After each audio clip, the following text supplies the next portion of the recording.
Hey everyone, last session we went through high impact warnings. Today, we want to go through medium impact warnings. Now you've got two different types of medium impact warnings. First, you've got uncategorized transactions. This is often caused by missing imports, so you do want to make sure you've imported all your data sources. If the warning is still there after doing so, what you can do is go through and manually categorize these transactions. So let's just open these up here. And let's go through this first transaction that comes up. Great. So this transaction, what this was a scam token airdrop, which is pretty common.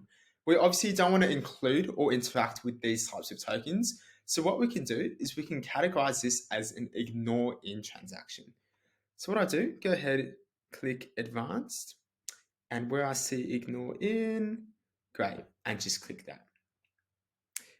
Or if we look at another transaction, for example, the one just below, we can see we've got an incoming transaction of 4.5 USDC, but we haven't registered what this was. Now, if I did forget what this transaction was, what we can do is we can always open it up on the Blockchain Explorer. And great, I can see that it had to do with Cream Finance, which is where I was doing DeFi transactions, where I borrowed USDC. So what I'll do is I'll go back and categorize this as a borrow. Just go ahead, find borrow. Great. So as you can see, that process is pretty simple. Now, the other medium impact warning we have is a negative balance issue. This comes up when you try to sell a token, but you're missing the buy transaction that's associated with it. And therefore, there's no cost base being registered. Let's say, for example, you bought Bitcoin back in 2019 and you sold it at the start of 2022. Now, if you forgot to import your 2019 transactions, that sell of Bitcoin in 2022, that will be missing a cost base and therefore flag a warning in our system. To resolve this, you need to do two things. Firstly, you need to make sure that everything has been imported from all your data sources.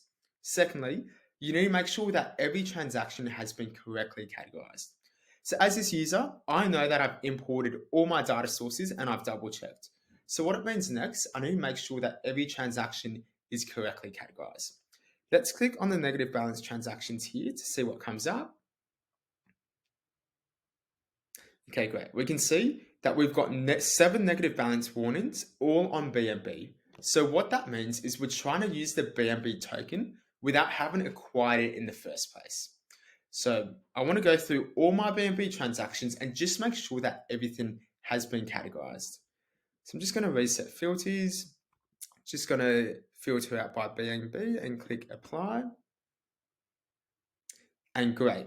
What we can see straight away is we've got a BNB transaction that is uncategorized.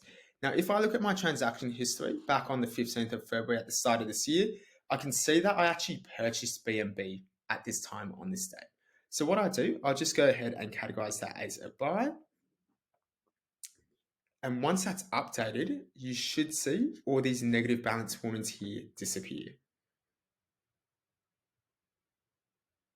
Great. And now you can see all those negative balance warnings on BNB have now disappeared because I've added in that buy.